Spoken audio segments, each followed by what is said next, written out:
Over at MSNBC, fired FBI agent Peter Strzok, of course, who played a lead role in the FBI's controversial Russiagate probe and the investigation into Hillary Clinton's emails, had this to say about the 14th Amendment.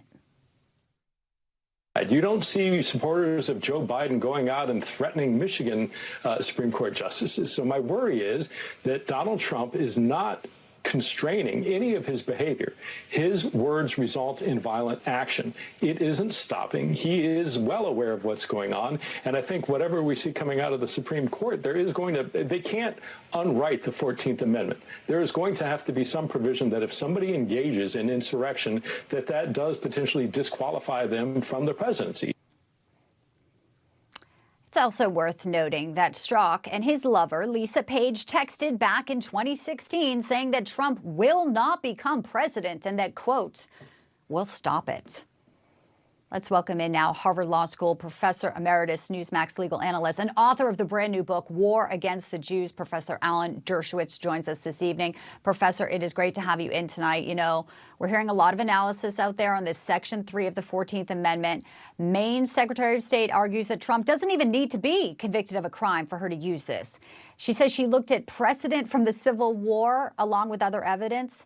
Do set the record straight here for us on what you believe is happening.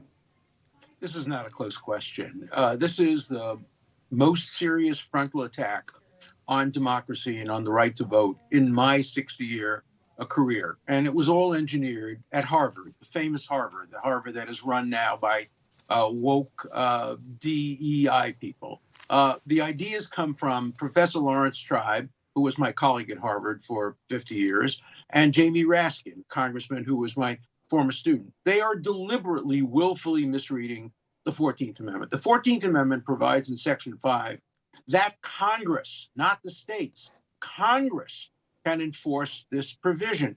Now, remember who wrote the 14th Amendment? Radical, Republican, Reconstructionists who didn't trust the states. They would never have left the decision who can run for president to South Carolina, Virginia, Mississippi, and Alabama, members of the Confederacy. Of course they left it only to Congress. The idea that states, one at a time, can decide who's disqualified is the most absurd reading of a constitutional provision I have ever seen. If Professor Tribe were in my class and I were teaching constitutional law, with grade inflation, I give him a D- for his analysis. You know what he said the other day? That taking Trump off the ballot is the most democratic thing we can do. Maybe democratic with a big D, but not democratic with a small d. It certainly undercuts democracy. It's what a banana republic would do. If you don't like your opponent, if you think he may beat you, take him off the ballot. Stalin did it, and now Professor Tribe wants to do it. We also just heard, as you were there listening, that she was appointed. I mean, these people are put in positions, and this is what is happening. I do want to get your reaction to Maine Republicans who are threatening to impeach her. Do you think they have a case there? Because that is obviously part of this, too. She went ahead and did it, and they say they want her to be impeached. And we knew Trump's team already had wanted her to be recused because of her comments. I don't believe in tit for tat. Impeachments. I think impeachment is a very special remedy.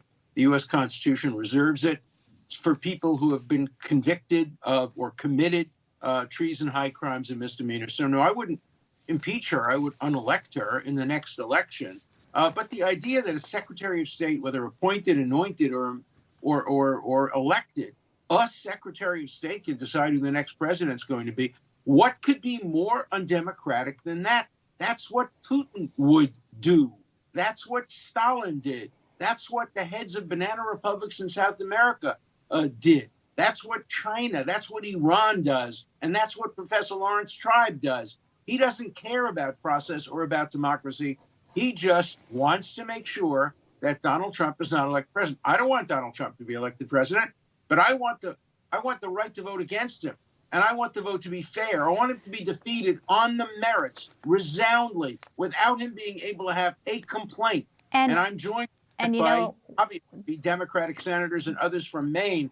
This is absurd, and we should stop. This is why to these also this historians who don't know what they're talking about. You know, there are two kinds of historians that are saying the 14th Amendment applies. All right, they're giving me 10 seconds here, Professor Dershowitz. I'm so sorry, but please, yes. I know, I'm saying no real historian could read the 14th Amendment in this way. They're either politicized historians or they don't know what they're talking about. This should be a very easy case for the Supreme Court, 9-0. The 14th Amendment gives to Congress the right to enforce this provision, not to individual states. And you know that California Secretary of State last night, just a short time after Maine, decided not to do just that. Obviously, Dershowitz, Professor Dershowitz, a lot to get into this evening, and we welcome more analysis from you in the weeks ahead. Thank you so much, sir.